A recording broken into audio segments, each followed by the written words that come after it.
Señor esté con ustedes. Lectura del Santo Evangelio de nuestro Señor Jesucristo según San Juan.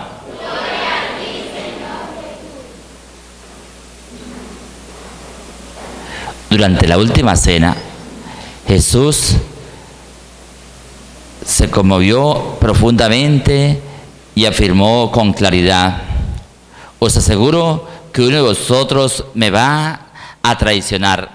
Los discípulos empezaron a mirarse unos a otros sin lograr entender a quién se refería.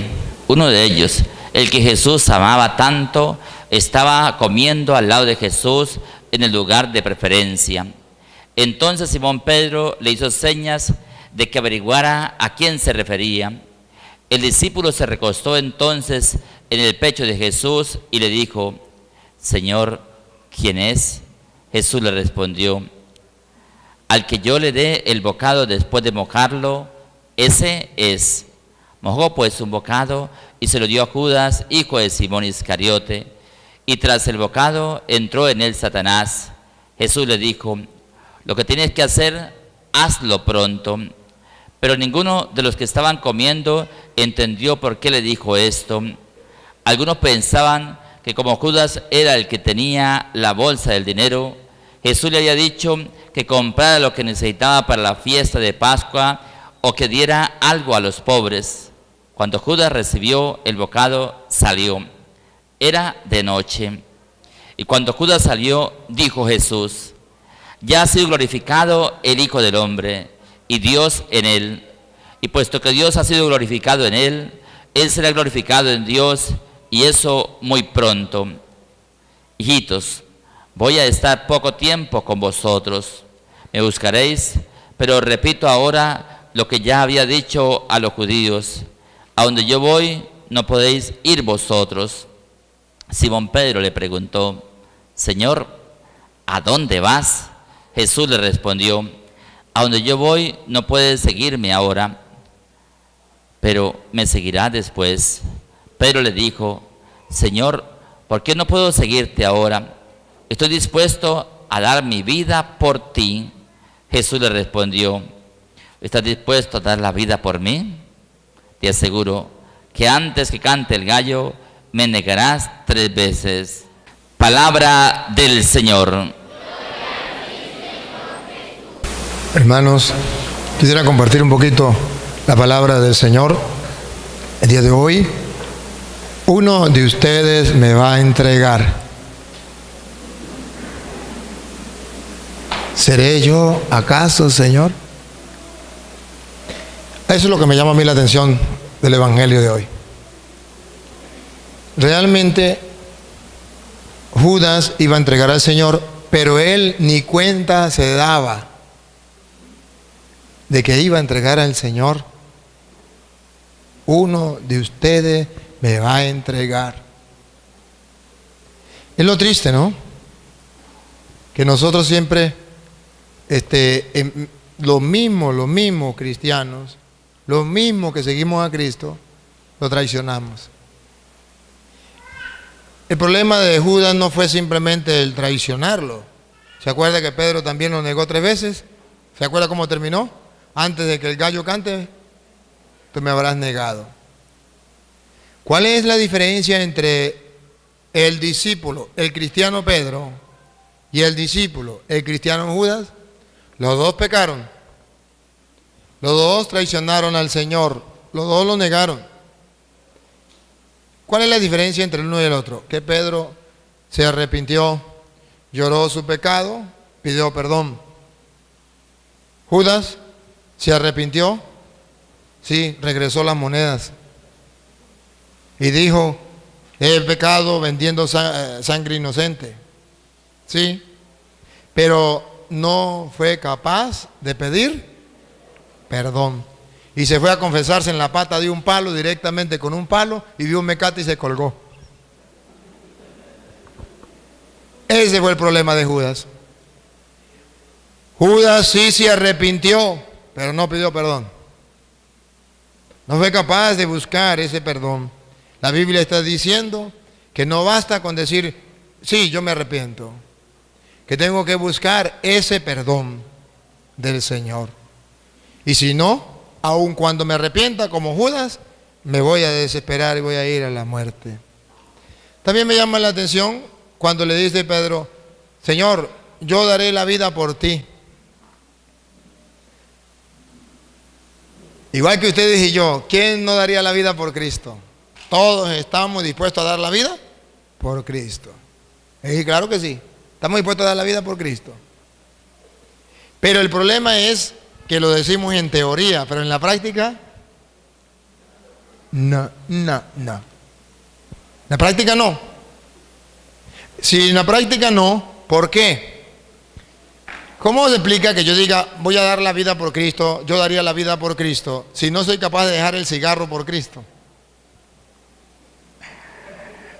No soy capaz de dejar el alcohol, la droga. Si no soy capaz de dejar eso, ¿cómo voy a dar la vida por Cristo? Dar la vida por Cristo significa estoy dispuesto a sacrificarme por Él. Entonces la pregunta es, ¿usted se ha sacrificado por Cristo? ¿Qué ha hecho por Él? ¿Qué ha hecho por Él? ¿Ha dejado las groserías? ¿A usted se le salen las groserías así solitas? ¿Ha hecho algún sacrificio, algún esfuerzo por Cristo? ¿Ha muerto a sí mismo? ¿Se ha sacrificado? Si el grano de trigo no cae en tierra y muere, no puede dar fruto. Si muere, dará fruto y fruto en abundancia. ¿Ha muerto usted mismo? El que quiera ser discípulo mío, niéguese a sí mismo, tome su cruz y sígueme. ¿Lo ha hecho? ¿En qué? ¿Qué ha hecho por Cristo? ¿Ha sido capaz de aguantar a su suegra por amor a Cristo? A su enemigo, a ese compañero de trabajo que lo insulta, que le hace la guerra, que lo calumnia, ¿ha sido capaz de aceptarlo por amor a Cristo? Señor, porque estoy dispuesto a dar la vida por ti, si me tocara dar la vida, lo haría. ¿Lo has hecho? Mentiras. Si no es capaz de hacer algo tan poquitico como eso, ya dejó las novelitas, la pornografía, ya dejó las cosas malas por amor a Cristo. ¿Qué ha hecho por amor a Cristo? O sea, demuestre que usted ha sido capaz de dejar algo por Cristo. Entonces, si ha dejado algo por Cristo, es capaz de dar la vida por Cristo. Si no, ¿qué va a dar? Daría la vida por Cristo. A ver, de lo que usted gana, es capaz de darle a un pobre, a un necesitado, a un enfermo, para que se ayude. De lo que usted tiene, dinero, es capaz de darle a un pobre, a un necesitado, de lo que usted gana, por amor a Cristo. Si no es capaz de hacer eso, ¿qué va a dar la vida por Cristo? No es capaz de darla. Tenemos que ser conscientes. Cuando Jesús le dijo a Pedro, ¿qué Pedro? Usted no va a la vida por mí, me vas a negar. ¿Qué está diciendo? Que nosotros con facilidad decimos, yo amo a Cristo, yo doy la vida por Cristo, pero en la hora de la realidad no damos la vida por Cristo. Se tiene que demostrar que tenemos que dar la vida por Cristo. Si nos toca que morir por Cristo, bien. Mentira. A nosotros, por ejemplo, nos imponen leyes, los gobiernos.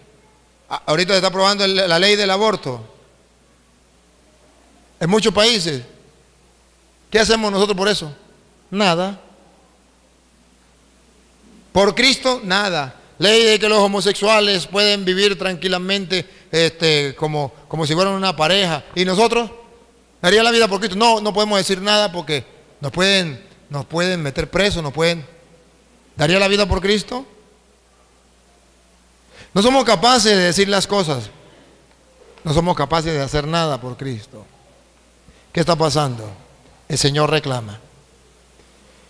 Otra cosa que me llama la atención del Evangelio es que dice la Biblia que Judas recibió el pan y tras del pan, ¿qué entró? Satanás. Cuando Judas comió del pan, entró Satanás. ¿Por qué? Porque Judas no había aceptado el mensaje de Cristo, realmente no había amado a Cristo y estaba en un pecado de traicionar a Cristo. Sin arrepentimiento y sin nada lo comió. sin reconocer que era el Señor. Por eso lo vendió, porque no reconocían que era el Señor. Y así lo comió. Tras del pan entró Satanás.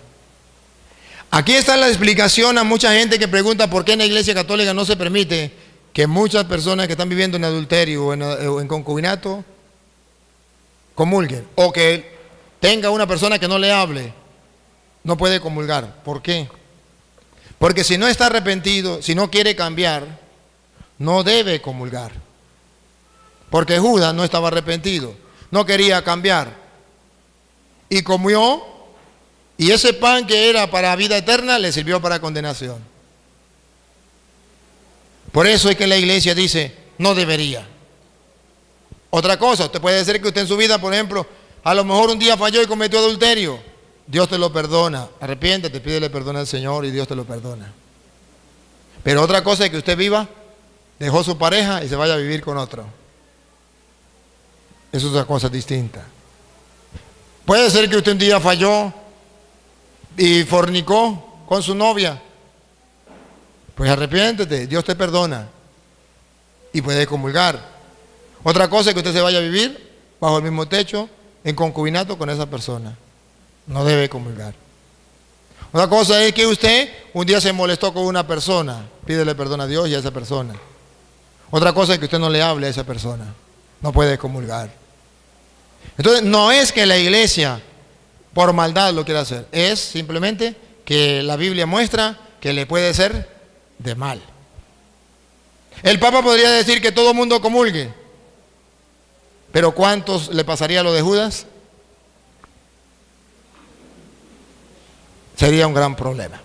Bueno, yo no me voy a extender mucho porque ya me he hablado bastante. Pero el hermano quiere hacerme una pregunta. Hay un hermano que no es católico, pero está en medio de nosotros y quiere hacer una pregunta y le damos la bienvenida. Un aplauso pues para el hermano.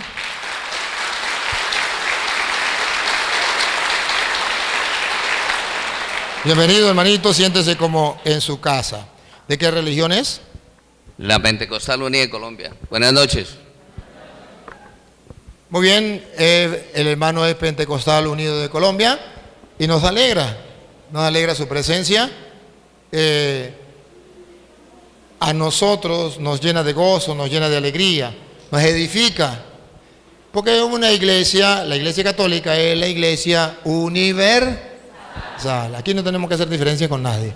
El hecho de que él profese otra doctrina no quiere decir que sea nuestro enemigo, es nuestro hermano, solamente que no estamos de acuerdo con la doctrina. Y él hoy viene a decir algunas cosas, ¿qué será? No sé, pero lo que él venga a decir, él trae su fundamento. Y yo, como sacerdote del Dios Altísimo, voy a tratar de explicarle a él el por qué en la Iglesia Católica hacemos esto. Puede ser que él venga preparado y diga, lo que el cura me diga a mí no me importa. Y no escucho la palabra de Dios, así me la predica el cura, no. Y yo no me voy a convertir porque estoy dispuesto a no convertirme. Eso no importa. Lo importante es que hoy ustedes y los que nos siguen por las cámaras de internet, que deben saber lo que estamos pasando por el mundo entero, van a darse cuenta por qué en la Iglesia Católica se cree esto y esto. Van a saber qué enseñan los pentecostales unidos y van a saber qué enseñan los católicos. A lo mejor él no se va a convertir y eso no es lo que buscamos. Si se convierten, bendito sea el Señor. Lo que buscamos es que la gente y el mundo entero conozca qué enseñan los pentecostales unidos y conozca qué enseña la Iglesia Católica y que conozca cuál es el fundamento de la Iglesia Católica para enseñar esto o esto. Él va a ser un portador de la doctrina de los pentecostales y yo de la doctrina católica, y ustedes van a sumar, restar, multiplicar y dividir y van a sacar conclusiones. Y va a ser con amor y con respeto, más cuando estamos en la Eucaristía, ¿verdad? Y que le vamos a dar la oportunidad a él para que pregunte, porque él no se puede ir con las dudas en su cabeza. Entonces, hermano, antes de hacerme la pregunta, ¿usted se considera pastor o se considera oveja? No, una ovejita. Una ovejita. Lance su pregunta. Mire, padre, la pregunta que yo le quiero hacer es, la religión evangélica, ¿por qué dice que la iglesia católica es la grande, ¿no? Y que es la grande, la gran ramera de las otras iglesias, digamos, de las otras religiones que hay? Y que el Santo Padre es la gran bestia. Esa es la pregunta que yo le quiero hacer a usted. Porque resulta que ellos repiten lo que escucharon. Si usted le puede preguntar a un hermano, a cualquiera, ¿dónde dice que la iglesia de Jesucristo o la iglesia católica es la gran prostituta, la gran ramera? Eso no existe en las Sagradas Escrituras. Eso no existe. Ellos lo dicen. ¿Por qué? Porque cuando usted quiere ofender a alguien, a una mujer, o cuando usted se pone bravo con su esposa y la quiere insultar, le dice usted es una prostituta. Entonces, es una manera de ofender. Ellos, como no aman a los católicos, no cumplen el mandato del amor, quieren ofender insultando que la iglesia católica es la gran prostituta. Pero eso no existe en la Sagrada Escritura. No hay una cita donde diga que la gran prostituta es una religión, es una iglesia. No.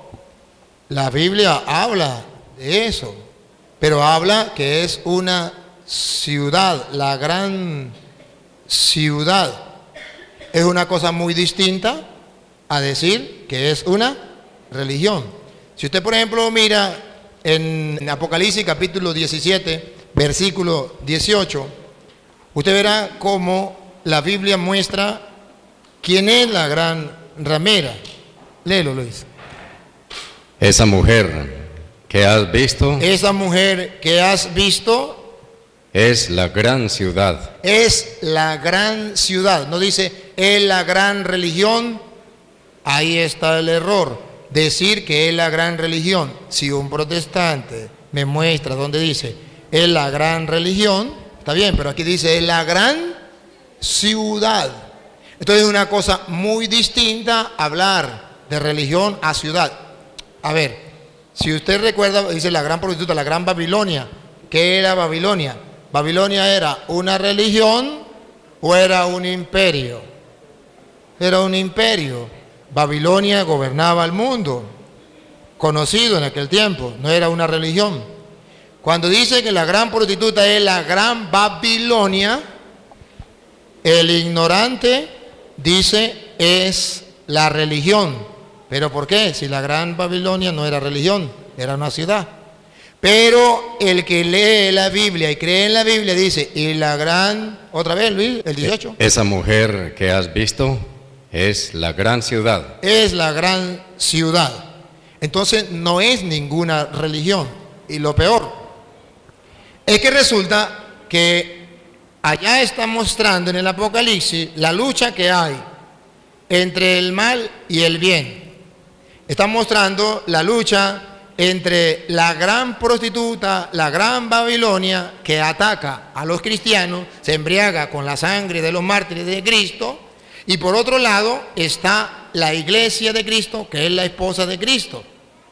Y entonces está la lucha entre los cristianos y el diablo. Recuerda que el Apocalipsis dice, el 12, una figura en el cielo, una mujer vestida de sol, y después dice un gran dragón, y viene la pelea entre el uno y el otro. Y comienza la pelea, está narrando una pelea. Y si usted ve, verá que en el capítulo 19 del Apocalipsis pone por un lado la gran ramera y por otro lado la esposa de Cristo. Y está la pelea entre la esposa de Cristo, que todavía no sabemos quién es, y tenemos que mirar en la Biblia cuál es la esposa de Cristo, y luego la gran ramera. Ya miramos que la gran ramera es la gran ciudad. Y en el tiempo en que San Juan escribe el Apocalipsis, ¿quién era la gran ciudad, el gran imperio que representaba la gran Babilonia? Roma. No era la iglesia católica. Un hermano separado me puede decir, ajá, ¿y dónde está el Papa? En Roma. Pues entonces se refiere a la iglesia católica. No, porque cuando se escribió el Apocalipsis no existía el Vaticano. La iglesia no tenía la sede en Roma. Eso no existía. Ahora verá el capítulo 19, del versículo 1 en adelante, vamos a ver las dos cosas, la gran ciudad, la gran ramera, y vamos a ver la iglesia de Cristo, que es la esposa. Ponga cuidado. Después oí en el cielo algo como el canto de un inmenso gentío, que decía: Aleluya, ¿quién salva y quién tiene gloria y poder sino nuestro Dios? Sus juicios son verdaderos y justos. Ha condenado a la gran prostituta. ¿A qué?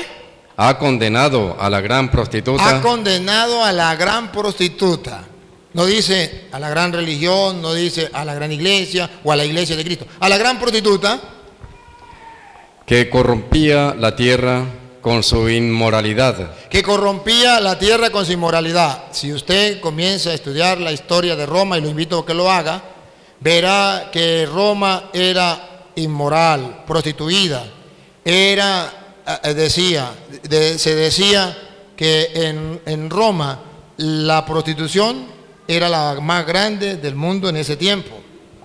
Que decía que la mujer pura era la mujer hasta los 12 años que todavía no ha conocido esposo, y después que tenía esposo ya podía estar con el que quisiera libremente.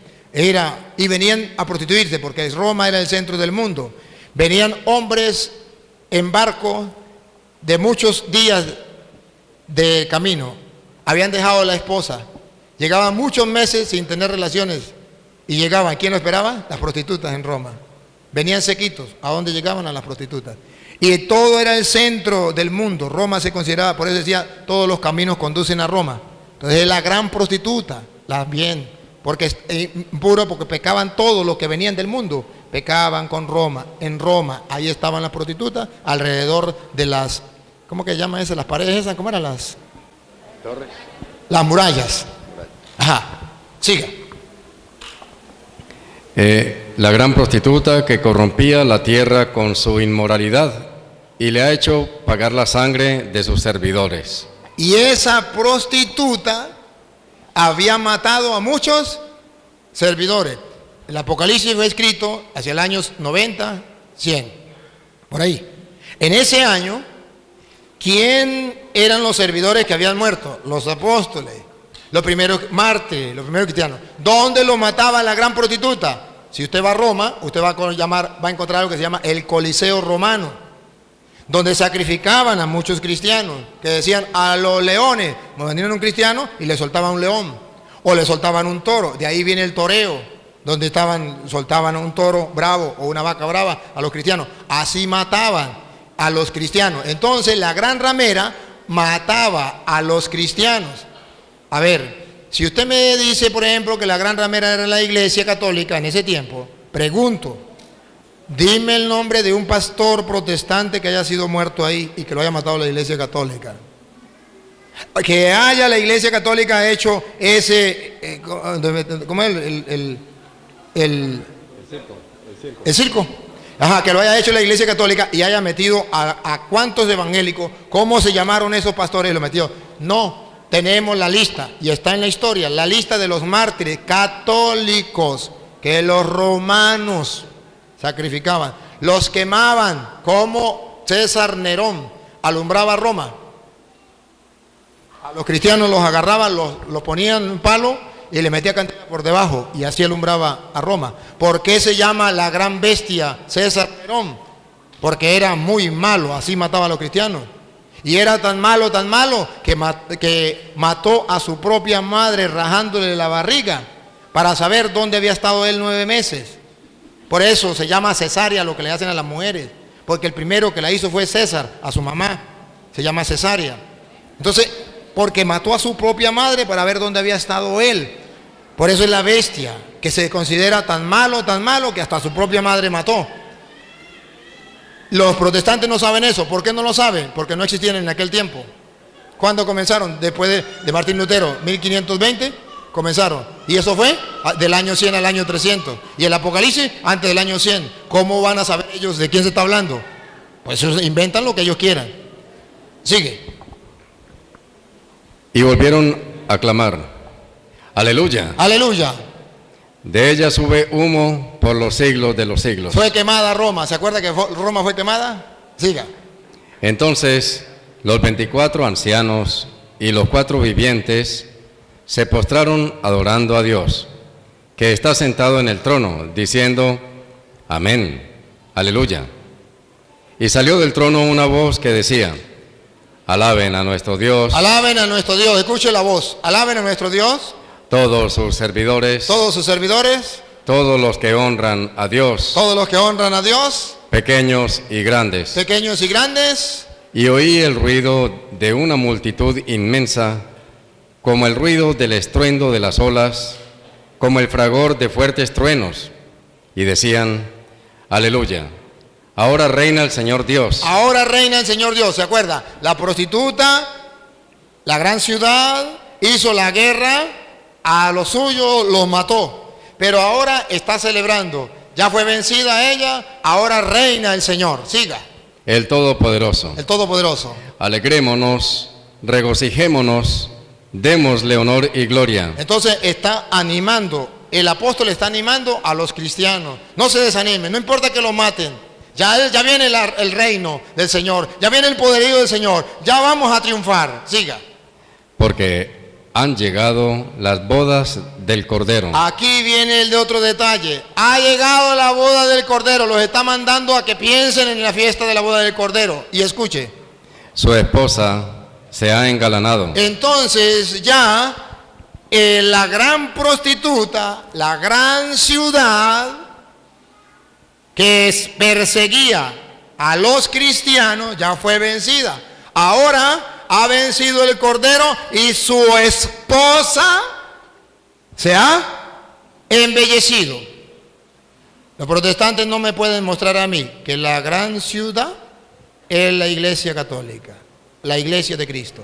Yo sí le puedo mostrar, reto a los protestantes que me están siguiendo por internet, que busque donde la esposa que se ha embellecido, que la prostituta no pudo destruir, pero que celebra con gozo la victoria y el triunfo de nuestro Señor Jesucristo. La esposa que se ha embellecido se llama la Iglesia. Está en Efesios capítulo 5, versículo del 22 en adelante. Verán ustedes entonces que por un lado está la gran prostituta y por otro lado está la esposa de Cristo. ¿Cuál es la gran prostituta? La gran ciudad. ¿Cuál es la esposa? Paren la oreja. Efesios 5:22. ¿Cuál es la esposa? Sométanse así las esposas a sus maridos. Ya saben, eso lo conocen ustedes. Las esposas a su marido. ¿A ejemplo de quién? Como al Señor. Como al Señor.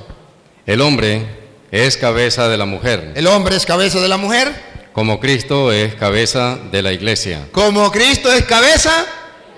Entonces, ¿qué es la iglesia? La esposa de Cristo. El Apocalipsis pone por un lado la gran prostituta, la gran ciudad, la gran ramera, la Babilonia la grande, el imperio romano, le hace la guerra a la esposa de Cristo. Pero la esposa de Cristo ya se ha engalanado. Cristo ha vencido. No importa que haya matado a tantos cristianos, ya la esposa está preparada. ¿Y cuál es la esposa? La iglesia. Siga. Como Cristo es cabeza de la iglesia, cuerpo suyo, del cual es asimismo Salvador. Que la esposa, pues, se someta en todo a su marido. Vamos a ver cuál es la esposa. ¿La esposa se somete a todo a su marido? Como la iglesia se somete a Cristo. ¿Cuál es la esposa de Cristo? La iglesia. Entonces, que un protestante me muestre donde diga la gran prostituta es la iglesia. Yo le muestro, la iglesia no es la gran prostituta, es la esposa del Cordero que se ha embellecido y es la pelea entre la gran prostituta y la esposa de Cristo. Una cosa lo que dice la Biblia y otro lo que dicen los protestantes. Y por eso, en el versículo 3, del versículo 29 en adelante, escuche. Y nadie aborrece su cuerpo. Nadie aborrece su cuerpo. Al contrario, lo alimenta y lo cuida. Y eso es justamente lo que Cristo hace por la iglesia. Eso es lo que hace Cristo Por la iglesia, que es su esposa. La alimenta y la cuida. No la aborrece. Y ponga cuidado lo que viene. Pues nosotros somos miembros de su cuerpo. Siga. La Escritura dice, La Escritura dice, por eso dejará el hombre a su padre y a su madre para unirse con su esposa, y los dos formarán un solo ser. lo dice con su esposa y los dos serán un solo ser. Y pongan la lupa. Es un misterio muy grande. Es un misterio muy grande, que el esposo y la esposa, siendo dos, se conviertan en uno. ¿Cómo lo podemos entender? Pues lo refiero a Cristo y a la iglesia. Lo refiero a Cristo y a la iglesia. La iglesia es la esposa de Cristo y está unida a Cristo, uno solo. Entonces, la Biblia dice todo lo contrario. Por eso es que se llama doctrinas diabólicas. Porque están diciendo mentiras. Lo curioso, y ayúdenme a pensar, lo curioso es que los protestantes dicen que la iglesia católica no es la de Cristo. Que la iglesia católica la fundó Constantino en el año 313.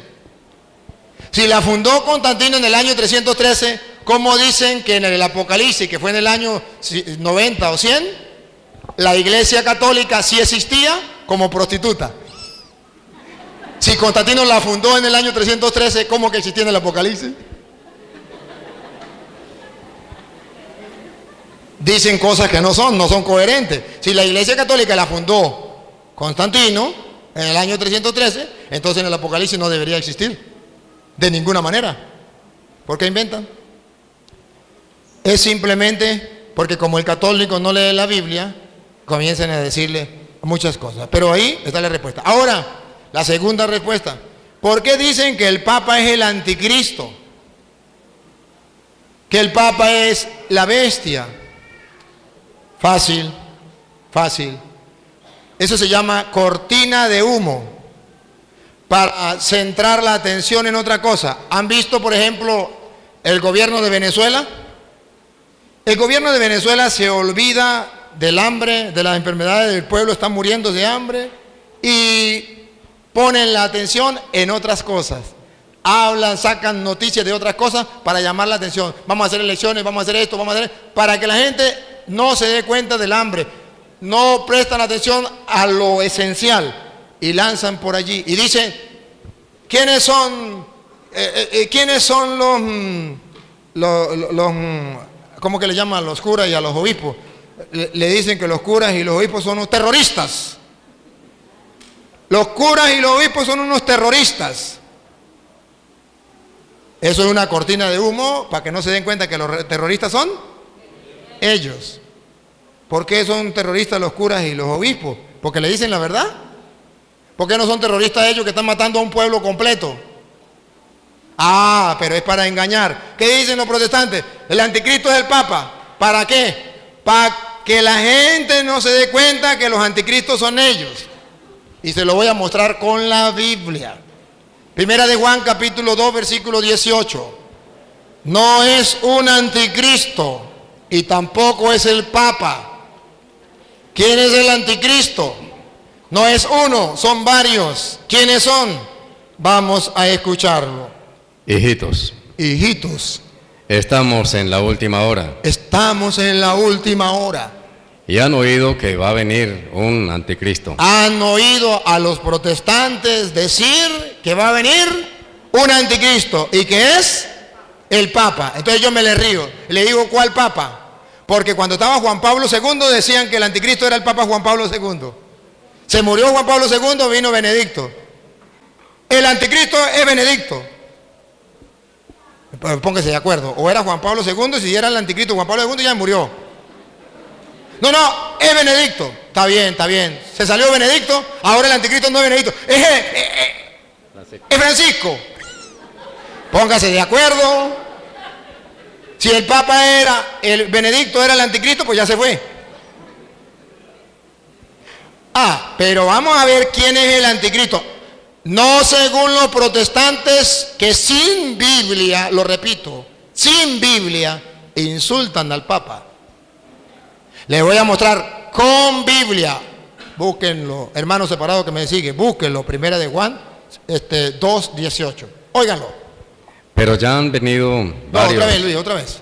Hijitos, estamos en la última hora y han oído que va a venir un anticristo. Ajá, han escuchado a los protestantes decir que viene un anticristo. Siga. Pero ya han venido varios anticristos. ¿Cuántos anticristos son? ¿Uno o varios? Varios. Lo dice la Biblia. Son muchos anticristos. Vamos a ver, pongan la lupa. ¿Quiénes son? No sabemos. Lo que diga la Biblia, así será. Por lo cual conocemos que es la última hora. Ahí, preparen la lupa, pónganla. Esa gente salió de entre nosotros. Repítalo. Esa gente salió de entre nosotros. Por tercera vez. Esa gente salió de entre nosotros. ¿De dónde salieron los protestantes? De entre nosotros. Uno, no, muchos testigos de Jehová, pentecostales unidos, adventistas, mormones, evangélicos, luz del mundo, todos eran de los nuestros, salieron de entre nosotros. No es un anticristo. El que se sale de la iglesia de Cristo se convierte en anticristo. Y otra vez, ¿quiénes son los anticristos? Esa gente salió de entre nosotros. El Papa no era evangélico y se metió a católico. No, la iglesia católica no salió de los protestantes. Siga. Pero no eran de los nuestros. No eran de los nuestros. Si hubiesen sido verdaderos católicos, no se salen. Si hubieran sido de los nuestros, Si hubiesen sido de los nuestros, se habrían quedado con nosotros. seguirían siendo católicos. Así es como descubrimos que no todos son de los nuestros. Y así es que descubrimos a los anticristos. Por eso ustedes verán que el mismo San Juan, que habla de la bestia y que habla del anticristo, viene a decir que la bestia, el anticristo, está marcado, ¿se acuerda? Con el 666. Bueno, ustedes van a ver que el mismo San Juan, que escribió el Apocalipsis, va a decir en el capítulo 6, versículo 51, va a decir algo muy importante. Y ustedes verán quién es el anticristo. Yo soy el pan vivo que ha bajado del cielo. Yo soy el pan vivo que ha bajado del cielo, El que coma de este pan vivirá para siempre. que vivirá para siempre. Siga. El pan que yo daré es mi carne y lo daré para la vida del mundo. Siga. Los judíos, A ver, el versículo 55, Luis, 55, para no leerlo todo. mi carne es verdadera comida Verdadera comida, y mi sangre es verdadera bebida. verdadera bebida. El que come mi carne y bebe mi sangre permanece en mí y yo en él. Versículo 60. Jesús lanzó ese discurso, el de la Eucaristía. Versículo 60. ¿Qué pasó cuando Jesús enseñó eso? Al escucharlo, Al escucharlo, cierto número de discípulos de Jesús pentecostales, evangélicos, pentecostales unidos, adventistas, mormones, cierto número de Jesús dijeron, este lenguaje es muy duro. este lenguaje es muy duro. ¿Quién querrá escucharlo? ¿Quién querrá escucharlo? Solo los locos de los católicos. Y pongan cuidado ahora el 666. San Juan capítulo 6, versículo 66. Pongan cuidado. A partir de entonces, A partir de entonces, muchos de sus discípulos se volvieron atrás y dejaron de seguirle. ¿quiénes son los anticristos según Juan? Los que eran de los nuestros y se salieron. ¿Cuál es el sello? 666. ¿Por qué se fueron? Porque no quisieron aceptar que Cristo estaba en el pan de la Eucaristía. ¿Y eso no es lo que le pasan a los protestantes? Exactamente lo mismo. El anticristo no es el Papa. Son aquellos que se van porque no aceptan el mensaje de Cristo. Y salieron de entre nosotros. No es uno, son muchos. Entonces es una cosa muy distinta. ¿Tiene otra pregunta?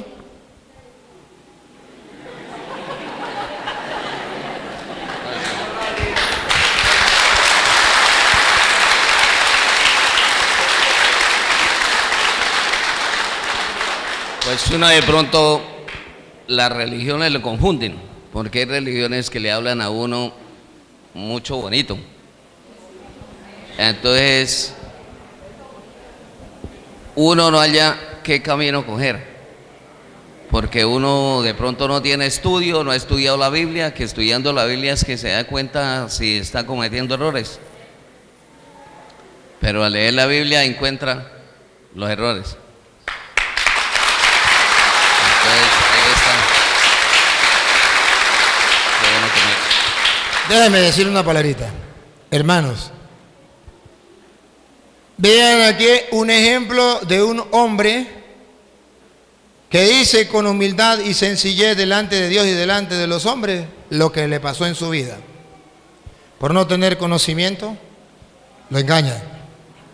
Pero cuando comienza a mostrarle capítulos y versículos, se da cuenta que lo engañaron. Ese debería ser la actitud de todos los hermanos separados. De reconocer cuando le están diciendo verdad o cuando le están diciendo mentira. Es fácil y no es culpa de él y no es culpa de los hermanos separados que haya venido esos julanos pastores a decirle unas cuantas cosas. Y le dicen de una manera y con tanta certeza, con mucha seguridad, y le engañan por falta de conocimiento. Se aprovechan de la inocencia, se aprovechan del amor, se aprovechan de la fe de la gente para llevarlos a la mentira y al error. Y eso está escrito, Romanos capítulo 16, versículo 17. Eso está escrito, pero que nosotros los católicos no lo leemos. Romanos 16, 17. Escúchenlo. Romanos 16, 17. Hermanos, les ruego que tengan cuidado con esa gente. Él no sabía que había que tener cuidado. Tengan cuidado con esa gente que va provocando divisiones. La gente ya no es católica, toda va a ser en divisiones. Unos en la casa son católicos, otros son adventistas, otros son testigos de Jehová, otros pentecostales, divisiones. Y dificultades. Saliéndose de la doctrina que han aprendido. Siga. Aléjense de ellos. Repítalo. Aléjense de ellos. Por tercera vez. Aléjense de ellos. Escuche otra vez, que lo escuche el hermano. Aléjense de ellos. Siga. Esas personas no sirven a Cristo. Vamos a ver a quién sirven. Nuestro Señor, sino a sus propios estómagos. Siga. Engañando. Escuche. Engañando a los ingenuos con palabras bonitas. Palabras bonitas, como usted dijo. Esa es la verdad. Se cumple la Biblia. Lo que él dijo, no lo dijo por querer decir. El Espíritu de Dios se lo iluminó, se lo dijo. Repítalo, Luis. Engañando. Sí. Esas personas no sirven a Cristo nuestro Señor, sino a sus propios estómagos, engañando a los ingenuos con palabras bonitas y piadosas. Bonitas y piadosas que parecen que vienen de Dios. Siga.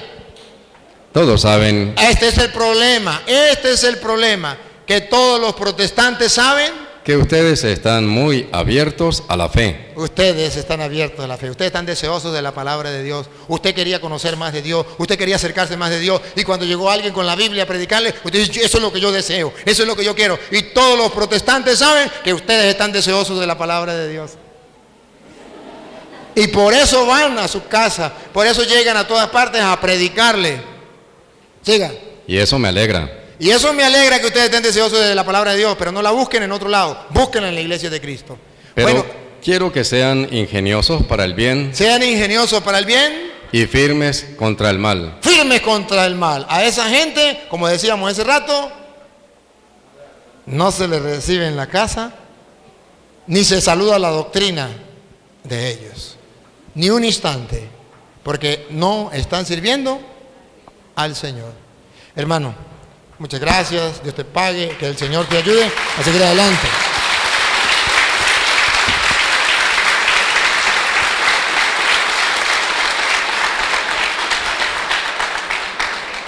Léame la primera lectura que está aquí de Isaías, Luis.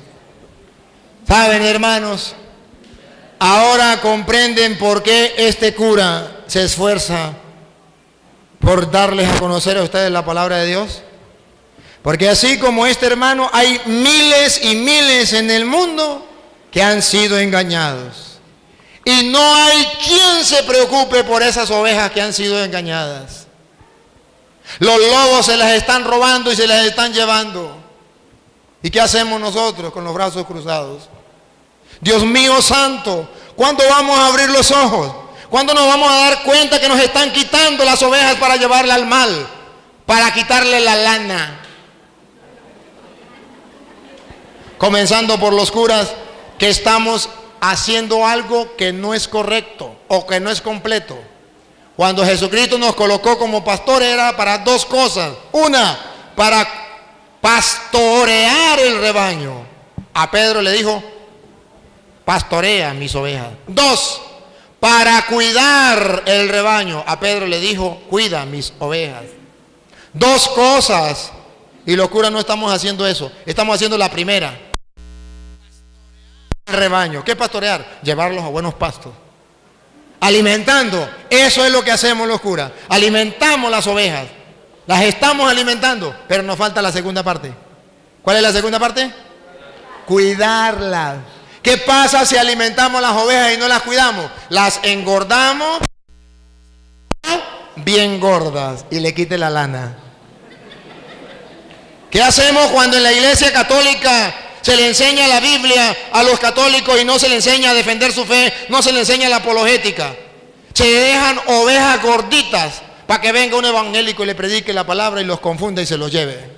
Pero si se les da apologética, que es conocimiento y defensa de la fe, ninguno los va a confundir. Y cuando venga un protestante a engañarle, cuando venga un protestante a predicarle, más bien él le predica al protestante.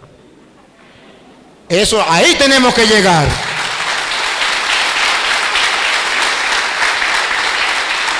Y ahora comprenderán, hermanos, y quiero que escuchen la primera lectura de nuevo. Comprenderán por qué yo me he tomado la molestia de venir a estar con ustedes compartiendo aquí y por qué me he tomado la molestia de compartir por internet con los hermanos las enseñanzas. Oigan lo que dice el profeta Isaías. Lo digo más de 500 años antes de venir Cristo. Sí. Y se cumple y se hace real y el Señor sigue obrando. Sí. Y así como un día lo hizo con el profeta Isaías, así ha tenido el Señor a bien hacerlo conmigo. Y hoy me siento feliz, gustoso y orgulloso de saber que esa profecía de Isaías se ha cumplido y se sigue cumpliendo. Y esta mañana, cuando en mis oraciones leía esta primera lectura, lloraba de emoción. Sí, lloraba de emoción, de gozo, de alegría, porque esa profecía de Isaías se sigue cumpliendo. Escuche. Del libro de Isaías, capítulo 49, del 1 al 6. Escuchadme, países del mar. Escuchadme, países del mar. Prestad atención. Prestad atención todos los países que me siguen por internet, todas las naciones. Escuchad. Pueblos lejanos. Pueblos lejanos. El Señor me llamó desde antes de nacer. El Señor me llamó desde antes de nacer. Y estoy convencido 100% que el Señor hizo eso conmigo, me llamó desde antes de nacer. Ella tenía el plan, y no solamente conmigo, siempre lo ha tenido con sus apóstoles, con sus ministros, con sus profetas. Siga. Ya en el seno materno pronunció mi nombre. Ya desde el seno materno pronunció mi nombre, y yo ni lo sabía. Cuando yo era pequeño, yo no sabía qué iba a ser de mi vida. No sabía. No sabía por qué papá no me dejaba tomar licor, como los jóvenes. Yo era un joven normal como los demás y mi padre no me dejaba tomar licor. Yo no sabía por qué. Pensaba que me tenía rabia. Mi padre no me dejaba ir a las cantinas. No me dejaba ir a los prostíbulos. No me dejaba ir con mis amigos, con mis amigotes, con mis amigas. Mi padre me celaba más que a mis hermanas. Y yo no sabía por qué. Pero mi padre me enseñó algo que nunca tendré cómo pagárselo. Y decía: hijo, hay cosas que usted ahorita no lo entenderá. No se mate la cabeza preguntándose porque no lo vas a entender. A su debido tiempo, Dios se lo mostrará y se lo hará entender. Padre mío, si ves este video, gracias. Porque esto, pasando el tiempo, he conocido que eso es verdad. Muchas cosas no lo comprendía. Aquí entre nos, le voy a revelar un secreto.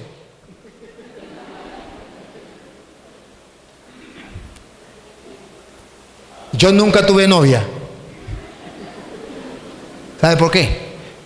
Porque Dios me había preparado desde el vientre de mi madre. ¿Cómo? Yo pensé que yo era muy feo.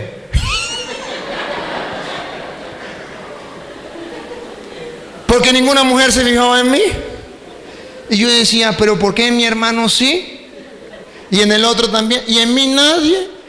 ¿Será que yo soy tan feo? ¿Sí? Y yo le echaba una bromita a una muchacha y si no me metía una cachetada de bromas. Pues no podía ni echarle los perros porque me daba miedo, me daba pena. Ajá. Y yo no sabía qué pasaba. Yo no sabía. Y decía: Dios mío, ¿qué pasará? Y así pasaban muchas cosas de mi vida que yo no entendía. Pero que ahora entiendo que el Señor me había preparado desde el vientre de mi madre. ¿Por qué no me dejaron agarrar vicios? Yo nunca me emborraché. Nunca me emborraché. Y los jóvenes, pues eso es lo más común. Yo nunca fumé un cigarro. Y eso pareciera que eso era normal. Yo vivía en el mundo. ¿Y por qué Dios me tenía así tan distinto a los demás? Nunca lo entendí. Además llegué cuando llegó el papá de Benjamín, el panadero, llegó a la pata de mi hermana. Él es matemático. Y él decía a mi hermano y a mí: yo quiero que ustedes sean matemáticos, físicos y químicos como yo.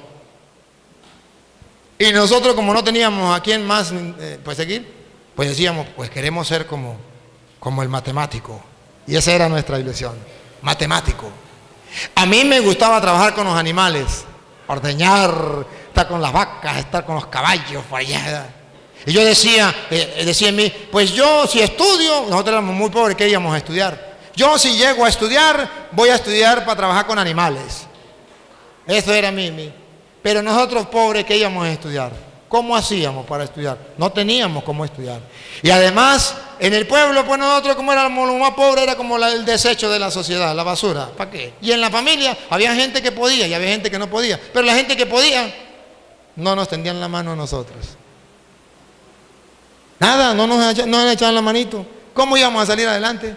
Nada. Sin embargo, Dios nos fue llevando. Y recuerdo que mi ilusión era trabajar con los animales.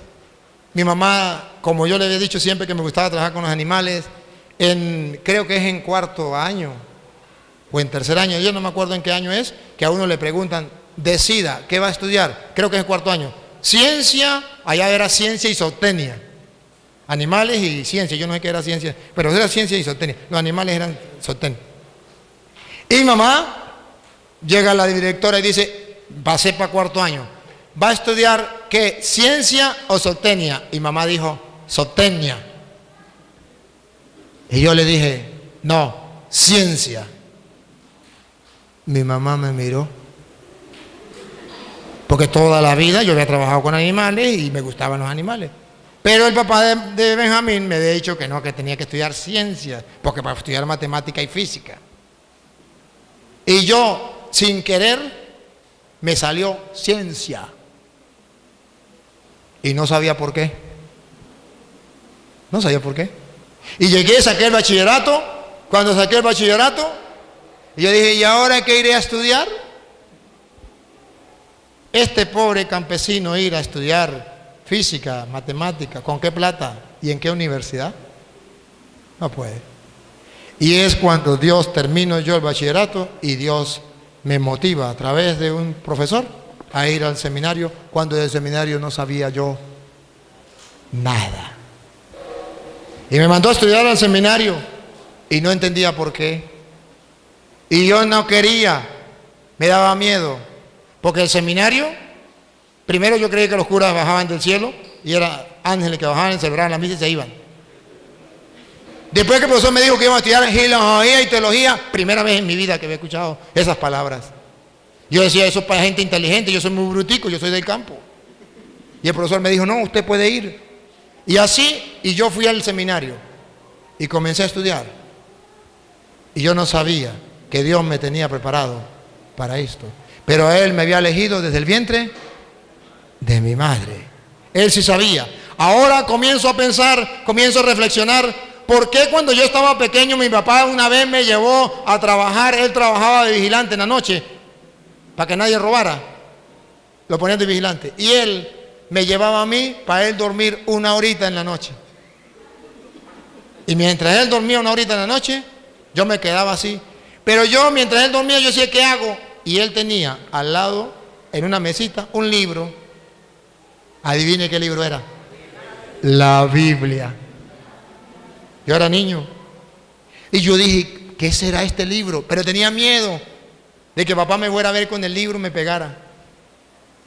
Y cuando nomás papá se acostó, yo sabía que él duraba una hora. Y agarré y me puse a ver la Biblia. La Biblia.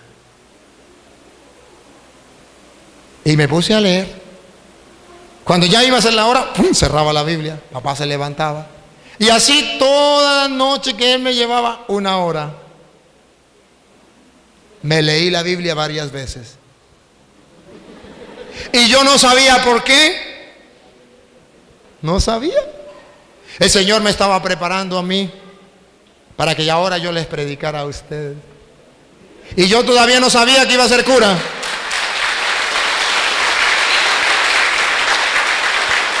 Desde el vientre de mi madre. Siga. El Señor me llamó desde antes de nacer. Me llamó desde antes de nacer. Siga. Ya en el seno materno pronunció mi nombre. Pronunció mi nombre. Hizo de mis palabras una espada afilada. Deténgase ahí.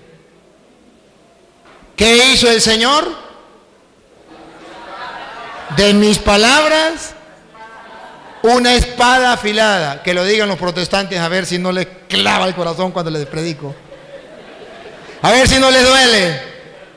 Claro que sí. Eso no es culpa mía. El Señor hizo de mi palabra una espada afilada. Por eso usted de mi lado se va herido, pero no engañado. Repítalo, Luis.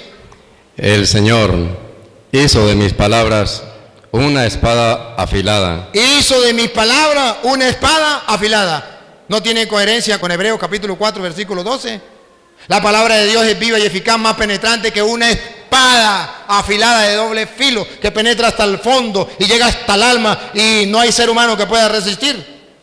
Pues el Señor, otra vez, hizo de mis palabras una espada afilada. Perdónenme, hermanos separados. Pido perdón públicamente porque yo sé que les he herido en muchas veces, pero no es culpa mía. El Señor ha hecho de mis palabras una espada afilada que cada vez que ustedes me oyen predicar, les duele, les hiere. Se van adoloridos, pero no engañados. Perdónenme, pero eso lo ha hecho el Señor en mí. Yo nunca lo he querido. Él me ha obligado, desde el vientre de mi madre me eligió y me ha mandado a predicarle la palabra del Señor, aunque les duela. Siga. Me amparó. Me amparó. A la sombra. A la sombra de su mano. De su mano. Por tantos peligros que yo pasé. Yo pasaba peligro, me iban para el campo, mis tíos me llevaban donde había tigre y nos íbamos a cacería. De 7, 8 de la noche a 11 de la noche me dejaban en el centro de la montaña y ellos se iban por allá y yo Dios mío, que no llegue el tigre, que no llegue el tigre, que no llegue el tigre. Noches muchas. Me hacían meter en los ríos donde había caimán, donde había temblador, donde había... Y tenía que obligado meterme. Y de todo eso me libró el Señor. De animales feroces, de culebras. Vivíamos en el campo donde uno se iba a acostar y en la sala había una culebra. Al lado de la cama había una culebra. Y el Señor me libró de todo eso. Nosotros teníamos que caminar para ir a misa 2 kilómetros o algo así. Noches oscuras, que uno se iba por la orilla, caminando, iba por la orilla tan oscura que uno con cuidado de no salirse para acá porque podía resbalarse para acá por la orilla de la carretera. Y entonces uno iba con cuidadito no salirse y cuando se daba cuenta se salía para aquel lado. De lo oscuro que estaba la carretera y tantos peligros. Carros, gente que puede hacerle daño. El Señor me ha librado de todo eso. Incluso una vez un asesino fue pagado para que me matara. Y estando yo en el Santísimo, arrodillado haciendo oración, después de 1 hora, sentí que alguien me miraba y miré para atrás y estaba el hombre con una cuchilla grande detrás mío intentando meterla en mi espalda. Y no fue capaz. Cuando ¿qué pasa? El hombre se puso a llorar y dijo, no, padre, no sé qué me pasa, no sé qué me pasa. Perdone, padre, me mandaron a matarlo. Perdóneme, pero no, tengo 1 hora intentando matarlo y no soy capaz. Perdóneme, padre, no sé qué me pasa. Sí, está bien, yo le perdono, pero guarde esa cuchilla. Y lo agarré y me puse a decirle, ¿por qué no fue capaz de matarme? ¿Por qué? Porque el Señor, como es, Luis, me amparó a la sombra de su mano. porque Él me lleva en su mano, me amparó en la sombra de su mano. Él cuida de mí, Él vela por mí. A mí no me mata el que quiera, a mí me mata el que pueda, el que Dios le dé permiso. Yo no me voy a morir antes de tiempo. De Jesucristo se decía que una vez lo agarraron a piedra y lo iban a matar, pero no lo mataron porque no había llegado su hora. Se decía que lo iban a tirar por un barranco para abajo y no lo mataron porque no había llegado su hora. Pero dice, llegada la hora, lo mataron. No se murió, lo mataron. Entonces yo no tengo ningún problema. Por eso ustedes verán que yo ando tranquilo, sin problema. Porque el Señor cuida de mí. Él es mi Dios, Él es el poderoso, Él es el Señor. Sigue. Me convirtió en flecha puntiaguda. Me convirtió para los protestantes en una flecha puntiaguda. Y no solamente para los protestantes, también para aquellos de buen corazón que escuchan la palabra del Señor y se dejan transformar por ella. ¿Cuántos católicos no han transformado su vida a la luz de la palabra viendo los videos? Testimonios muchos. Eso lo ha hecho el Señor, porque Él sigue cumpliendo su palabra. Sigue. Me guardó como guarda sus flechas el guerrero. Me guardó como guarda sus flechas el guerrero. Señor me ha guardado. Siga. Me dijo, tú eres mi siervo. Me dijo, tú eres mi siervo. Quiero que me sirvas a mí. No quiero que sea el que trabaja con animales, ¿cómo es? Veterinario. No quiero que sea matemático, físico, químico ni científico loco. Quiero que sea cura. Me ha elegido para ser su siervo. Yo nunca quise ser cura, nunca. Pero Él sí quiso. Y me llamó para ser su servidor. Siga. Israel, por medio de ti revelaré mi gloria. A ver, otra vez, Luis. Tú eres mi siervo, Israel. Por medio de ti revelaré mi gloria. Y el Señor me ha dicho que por medio de mí está revelando su gloria. Muchas naciones a través de la internet han ido viendo la gloria de Dios a través de su palabra que el Señor me ha iluminado. Sigue. Yo pensaba que eran vanos mis trabajos que había gastado mi fuerza inútilmente. Yo pensaba, y aquí está Benjamín que es testigo, yo pensaba que había trabajado en vano. Yo trabajaba y no me gustaba que me filmaran. Y no me gustaba ir a la radio ni a la televisión, no quería nada con eso. Pero siempre hay gente que a escondidas de uno lo filma y lo graba. Y comenzaron a llegar videos a mis manos. Y yo no les gustaba y los fui arrinconando por ahí y Benjamín los fue agarrando. Y los fue agarrando. Y los fue montando en YouTube. Y comenzó a decirme, tío, usted montó unos videos en YouTube. Ay, a mí eso no me gusta, nada más. Tío, la gente le está escribiendo, a mí qué me importa. Eso no quiero. Tío, pero venga, han escrito cosas bonitas, venga, bacalea. Una vez me mostró uno y dije, sí, interesante. Tío, pero le escribieron otra cosita bonita. Sí. Tío, venga para que mire que lo están viendo en varias partes del mundo. Sí. Y me fue mostrando y dije, ay, hasta así, mira. Mira. Bueno, y así, y fue montando los videos, pero yo estaba en Venezuela. Ningún problema. Un día me mandaron para Estados Unidos a confesar, como era misionero de la misericordia, me llevaron a confesar. Y yo pensé que yo había perdido el tiempo, que eso es lo que Benjamín estaba haciendo, estaba a perder tiempo. Y me fui para Estados Unidos a confesar a Florida, a Miami, ¿ves? Para allá. A confesar. Y resulta que me llevaron por allá. Entonces me llevaron a escondidas, que la gente no se diera cuenta que era yo. Y no podía decir que era yo. Pues el bigote, la chiva, tú sabes, me pusieron una ropa ahí distinta, que ni yo mismo me conocía. Y yo fui. Y llegué a un retiro, era como 200 hombres. Y llegó un muchacho, yo estaba ahí, y me dijo, uy, señor, ¿usted no ha visto por internet a un cura que se llama Padre Luis Toro? Usted sí se parece a él. ¿Usted es familia de él? Le dije, no. Porque me habían prohibido que dijera, porque no, nadie me tenía que conocer que era cura. Después llegó otro muchacho y me dijo, ¿usted de dónde es, señor? Le dije, de Venezuela. Dijo, en Venezuela hay un cura igualitico a usted, se llama el Padre Luis Toro. Le dijo, yo no lo he visto. Y me dice el loco. Y así pasaron varios. Me dice el loco. A fin llegó uno, me mira, ¡Padre Toro! Se me lanza encima y comienza a llorar. Y los otros vinieron corriendo, ¡ven que sí era el tema! Y se vinieron corriendo rápido y dijeron, no, a ver, no, eso no. Y no digan que él es el padre, no. Shh. Ahí, listo. Salimos del retiro y dijo, vamos a comprarle una ropita por allí, para ponerle una ropita nueva, porque yo siempre ando pues, con la ropita que tengo por ahí y le doy tuti hasta que se daña. Entonces, vamos a comprar una ropita, vamos. Y por el camino venía un señor, ¡Padre Toro, qué emoción! Dios transformó mi vida. Primera vez que iba para Estados Unidos, ¿qué iba a creer yo eso? Me fui, lo saludé, llegamos a donde compran las cosas, esa cosa grandota de centro comercial.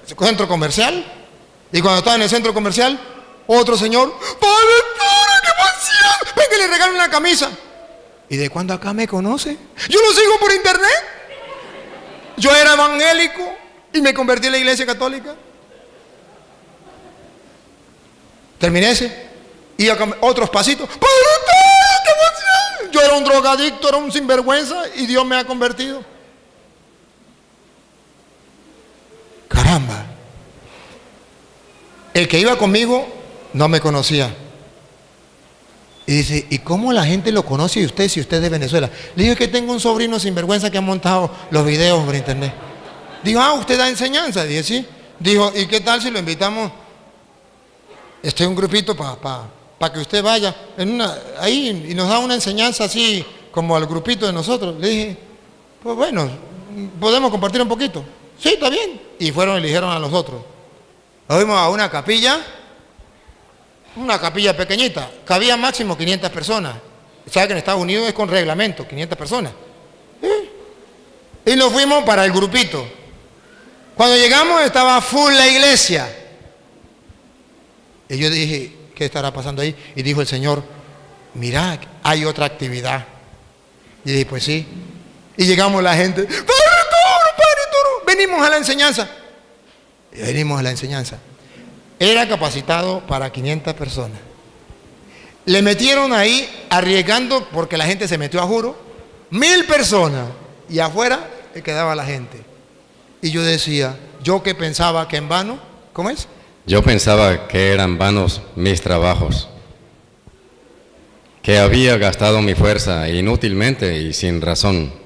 Inútilmente y sin razón. Y el Señor me fue mostrando, y ahora me doy cuenta que no es inútil, que vale la pena, que el Señor va orando a través de su palabra, a través de su espíritu. Y muchos evangélicos que antes me insultaban y me criticaban, ahora son católicos y me felicitan a través de las redes sociales.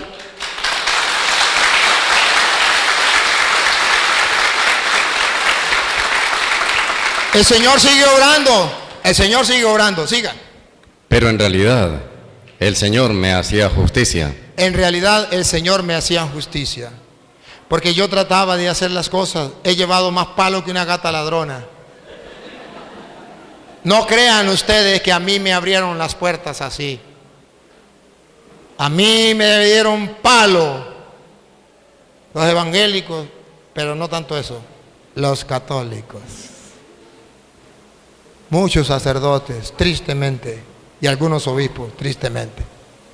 Que Dios los perdone y los amo. Y ya muchos de ellos ahora sí me apoyan. Bendito sea Dios. Sigue. Y mi recompensa estaba en las manos de mi Dios. Y la recompensa estaba en las manos de mi Dios. Siga. El Señor me juzgó digno de este honor.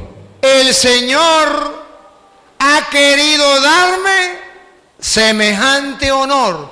¿Sabe qué soy yo? Sacerdote del Dios Altísimo, del Dios de Abraham, de Isaac, de Jacob, el Dios de nuestros padres.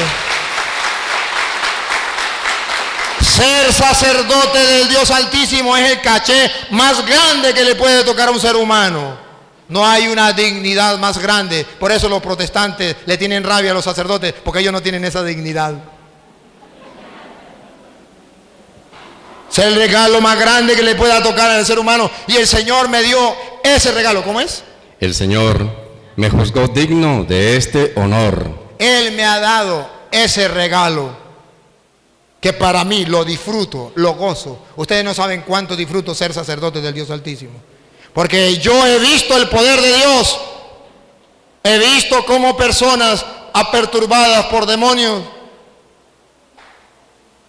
a través de una pequeña oración,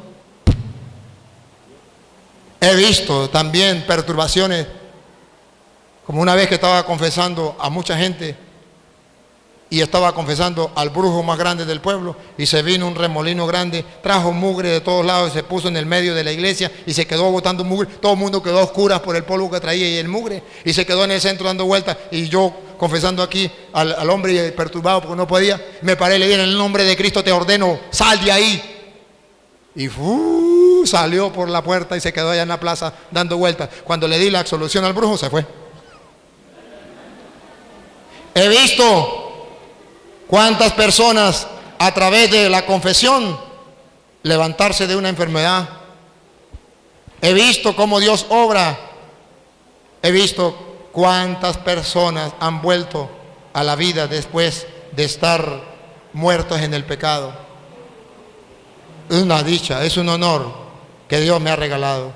Jóvenes, la mejor dicha no es trabajar para el presidente o para el gobernador. La mejor dicha es trabajar para el Rey de Reyes y Señor de Señores.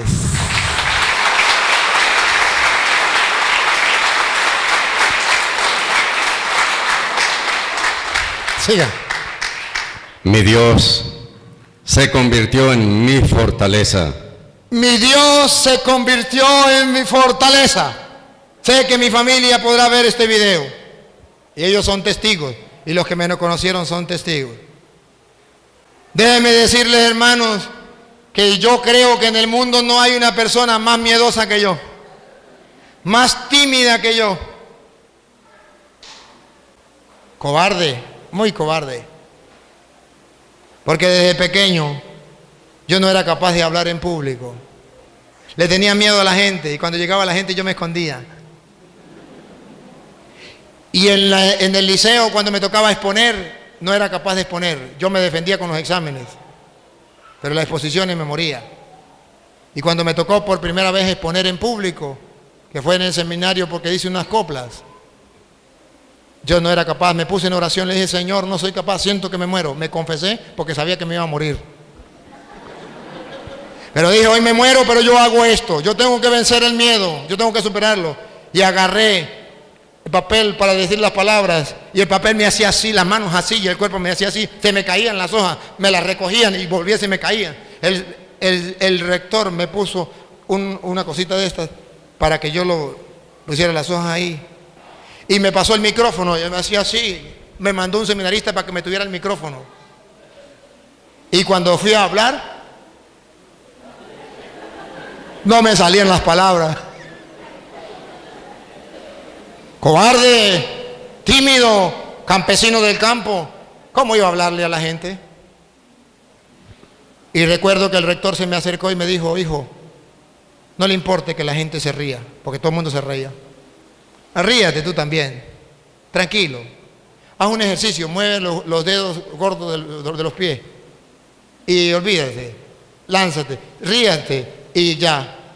Y lea como pueda. Me reí, moví los dedos de los pies y comencé a hablar palabra por palabra. No a leer, sino palabra por palabra. Y cuando terminé, el rector me dijo, eres valiente, necesitamos a esa gente, valiente. Así. Y así comencé yo. ¿Cómo es, dice la Biblia? Mi Dios se convirtió en mi fortaleza. Y llegó el momento que después de tener tanto miedo, cuando por primera vez me tocó que predicarle a los evangélicos, yo temblaba. El papá de me obligó a ir a predicar en un culto, habían 10 pastores y me dijeron, me invitaron para allá y cuando yo llegué, yo pensé que era mentira y me dice el hombre que estaba dirigiendo, adelante, adelante varón. Le dijo a los pastores, el Señor hoy nos ha mandado otro profeta que nos va a predicar, ustedes no predican hoy. Adelante varón. Y yo miré para atrás y él decía, no, es usted. Y el cuñado, el papá de me empujaba y me decía, es con usted, vaya, vaya, vaya. Y yo decía, no. Y yo sentía que me moría.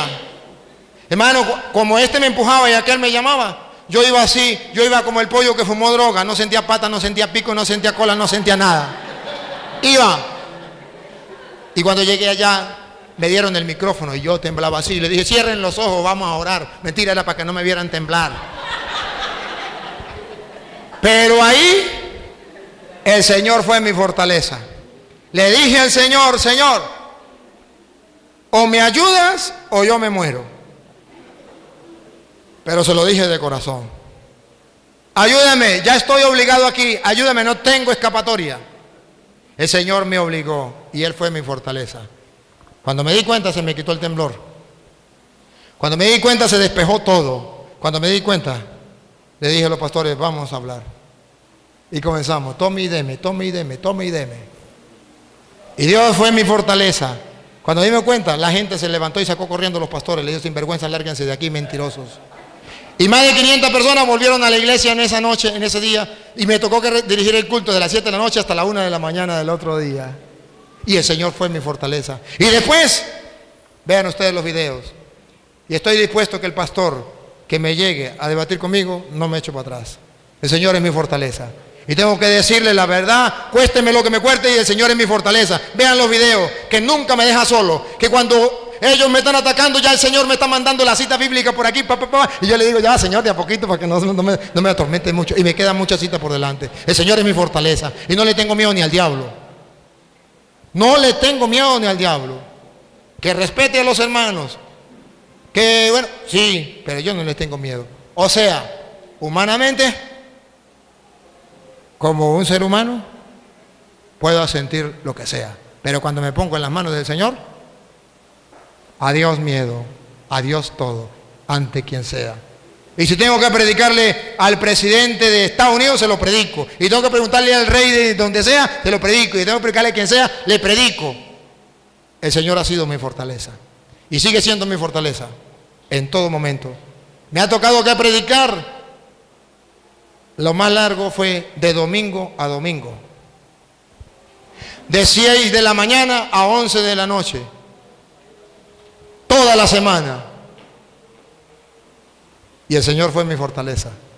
Y sin tocar un papel, el Señor me daba todas las citas, me dio la fuerza, me dio la voz, me dio todo para hacerlo. ¿Cómo no voy a estar orgulloso de mi Señor? ¿Cómo no lo voy a servir con alegría? ¿Cómo no voy a estar satisfecho, dichoso y feliz de ser sacerdote, de servirle a tan gran Señor que paga y paga muy bien aquí y en la otra vida?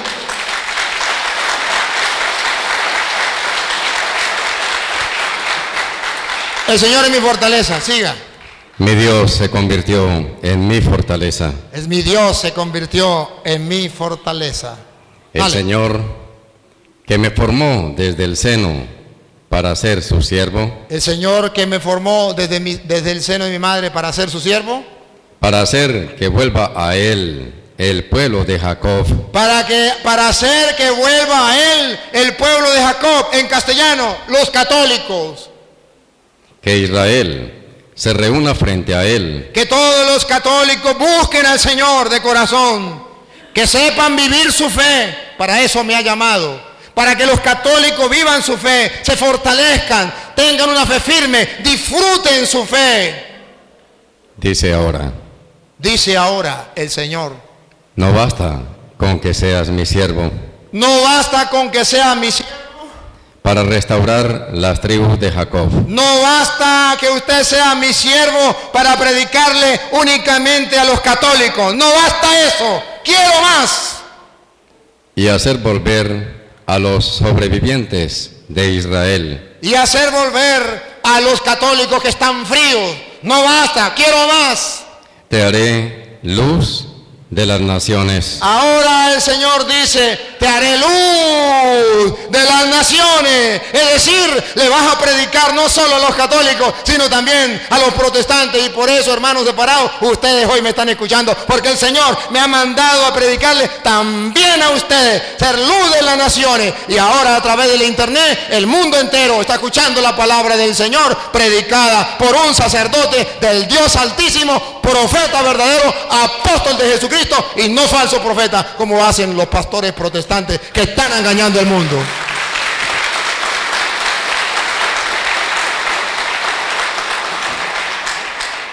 Me dijo un pastor protestante que fue por allá a una comunidad y le dijo a la señora me dijo, padre, hay un pastor que quiere debatir con usted. Le dije, dígale que yo voy a estar dando la enseñanza, que venga y yo le respondo lo que me pregunte. Digo, sí, él va a ir. El día en que llegué le dije, ¿qué pasó con el pastor? Dijo, no. Dijo que no iba. ¿Y por qué? Dijo, porque me dijo que usted trabajaba con la magia negra. Que usted trabajaba con el poder de Satanás. Y entonces cuando él estuviera montado aquí en la tarima con usted le iba a hacer una magia negra y le iba a perturbar la mente para que no se acordara de la cita y no pudiera explicarle a la gente. Por eso él no venía. Y le dije, ¿cómo se explica que si yo trabajo con el poder de Satanás, con magia negra, que él, que es el instrumento de Dios, el sacerdote, es profeta del Dios Altísimo y tiene el poder de Dios, ¿por qué no me expulsa ese demonio y me deja en ridículo delante de la gente? ¿Por qué? ¿Por qué? Vayan viendo los videos y verá que el Señor ha tenido la dicha, o mejor, ha tenido el deseo, ha querido pues, de llamarme no solo para predicarle a los católicos, también a los protestantes.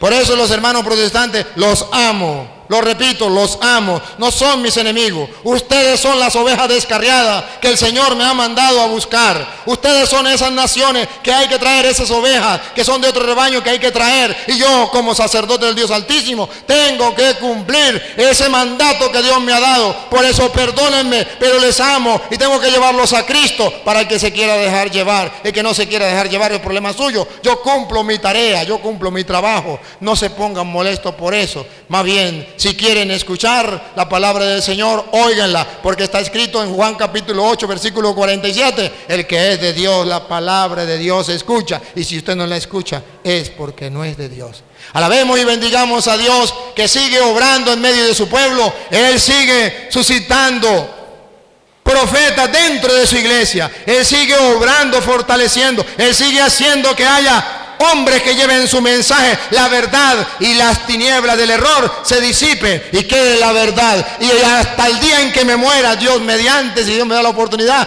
trataré de ser luz en medio de las naciones. Trataré de dar la vida para que salga la verdad y la mentira se disipe y los hermanos separados puedan ver algún día la verdad, puedan ver algún día la luz, salgan del error en que el diablo los ha metido a través de falsos profetas, instrumentos de Satanás que andan engañando la fe de la gente. Que Dios nos ayude a mantenernos firmes en la fe. Adelante, hermanos, sigamos disfrutando la alegría de ser hijos de Dios, de ser católicos y de pertenecer a la única iglesia que fundó Cristo, la Iglesia Católica. ¡Viva Jesucristo! Te haré luz de las naciones para llevar mi salvación hasta los confines de la tierra. Te daré luz de las naciones para llevar mi salvación. Hermanos separados, lo que estoy haciendo no es para su condenación, es para salvarte a todos los confines de la tierra. Y para que vean ustedes que sí lo tenía Dios preparado, el Papa me nombró misionero de la misericordia. Y en el papel que me mandó, en la autorización que me dio, dice, para que predique en todo el mundo hasta los confines de la tierra. Se cumple la profecía de Isaías. Señor ha querido que predique en todos los confines de la tierra para que la salvación llegue a todos. San Marcos 16:15. Vaya, prediquen el evangelio a todas las naciones. El que crea y se bautice se salvará. El que se resista, aquel protestante o aquel católico que se resista a creer, se condenará.